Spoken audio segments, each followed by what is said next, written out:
నమో నారాయణాయ.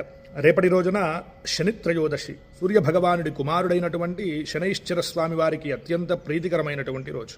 ఈ రోజున శనైశ్చర స్వామి వారికి ప్రీతికరముగా నువ్వుల నూనెతో అభిషేకము చేసి స్వామివారికి నల్లటి వస్త్రాన్ని సమర్పించి నువ్వులు, బెల్లము, నేరేడు పండ్లు, నల్లటి ద్రాక్ష వంటివి నైవేద్యముగా సమర్పించడం వలన సకల శుభాలు మనకి కలుగుతాయి. వృద్ధులకి కానీ అనాథలకు మన శక్తి కొలది వస్త్రములు లేదా ఆహారము, ధనము వంటివి దానం చేయడం వలన గ్రహరీత్యా ఉన్నటువంటి దోషములన్నీ కూడా తొలగి ఉన్నతమైనటువంటి స్థానం మనకి లభిస్తుంది. శనైశ్చర స్వామి వారికి సంబంధించినటువంటి ఈ శ్లోకపారాయణ చేయడం సకల శుభదాయకం. సూర్యపుత్రో దీర్ఘదేహో విశాలాక్ష శివప్రియ మందచార ప్రసన్నాత్మ పీడాం హరతు మే శని.